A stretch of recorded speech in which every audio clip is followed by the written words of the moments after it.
আওয়ামী লীগ সরকারের সময়ে গুম ও নির্যাতনের ঘটনায় মানবতা বিরোধী অপরাধের ২ মামলায় অভিযুক্ত ১৩ সেনা কর্মকর্তাদের বিরুদ্ধে অভিযোগ গঠনের পরবর্তী শুনানি ৩ ও ৭ ডিসেম্বর বিচারপতি মোহাম্মদ গোলাম মর্তুজা মজুমদারের নেতৃত্বে ৩ সদস্যের আন্তর্জাতিক অপরাধ ট্রাইব্যুনাল ১ এই শুনানি শেষে পরবর্তী দিন ধার্য করেন।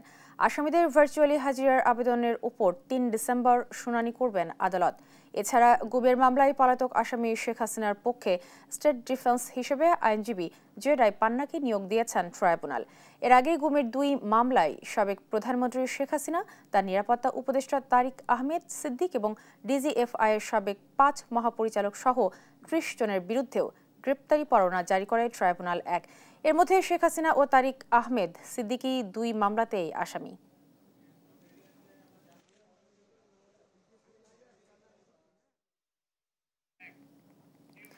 দর্শক, এ নিয়ে আরো জানাতে সরাসরি যুক্ত হচ্ছেন সহকর্মী সাবরিনা মজুমদার।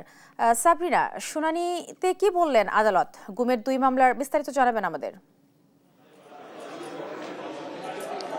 আজ গুমের ২ মামলায় আন্তর্জাতিক অপরাধ ট্রাইব্যুনালে যে ১৩ যে সেনা কর্মকর্তা তাদেরকে কিন্তু আন্তর্জাতিক অপরাধ ট্রাইব্যুনালে হাজির করা হয়েছে এবং সেই সাথে একটু আগে আসলে ট্রাইব্যুনাল ১-এ আসলে এই যে গুমের যে ২ মামলা সেই ২ মামলার আসলে শুনানি হয় এবং শুনানির পরে আসলে যে আন্তর্জাতিক অপরাধ ট্রাইব্যুনাল ১ হচ্ছে এই মামলায় আসলে অভিযোগ গঠন হবে কি হবে না সেটির জন্য যে শুনানি, সেই শুনানির জন্য আসলে ৩ ডিসেম্বর একটি মামলা এবং ৭ ডিসেম্বরের জন্য দিন ধার্য করেন। এবং সেই সাথে এখানে যেহেতু পলাতক আসামিরা রয়েছেন, অর্থাৎ শেখ হাসিনা রয়েছেন এবং এই মামলায় রয়েছেন সাবেক স্বরাষ্ট্রমন্ত্রী আসাদুজ্জামান খান কামাল এবং সেই সাথে এখানে রয়েছে তারেক আহমেদ সিদ্দিকী। আজকে শেখ হাসিনার পক্ষে আসলে আইনজীবী হিসেবে আইনজীবী হওয়ার জন্য আসলে আজকে জেডাই খান পান্না এসেছেন, সিনিয়র আইনজীবী।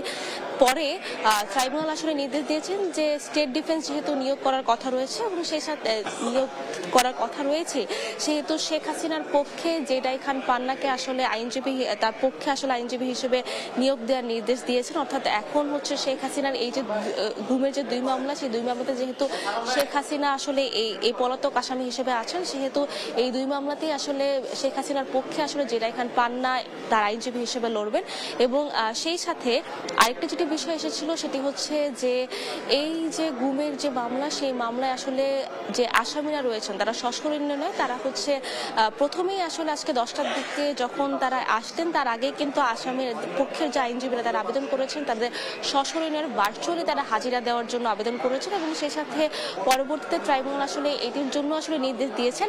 এবং আরেকটা যেটি বিষয় এসেছে সেটি হচ্ছে যে বিচারকদের ছবি, অপমানজনক কমেন্ট এবং ফেসবুক, টিভি, পত্রিকা ও সামাজিক যোগাযোগ মাধ্যম থেকে মুছে ফেলার জন্য বিটিআরসি ও তথ্য সচিবকে আসলে ট্রাইব্যুনাল নির্দেশ দিয়েছেন। কারণ শেখ হাসিনা রায়ের পরে কিন্তু আমরা দেখেছি যে বিচারকদের দিয়ে যে বিভিন্ন মন্তব্য করা হয়েছে এবং সেই প্রেক্ষিতেই কিন্তু এটি আসলে দেওয়া হয়েছে। তো এখন আসলে তো আন্তর্জাতিক অপরাধ ট্রাইব্যুনালে একটু পরে আসলে প্রসিকিউশন এই বিষয়ে আমাদেরকে সাথে কথা বলবেন, যখন কথা বলবে তখন আসলে আমি আপনার মাধ্যমে দর্শকদের জানতে পারবো যে কি কি নতুন তথ্য এসেছে। তো এখন পর্যন্ত এই ছিল আন্তর্জাতিক অপরাধ ট্রাইব্যুনাল থেকে সর্বশেষ।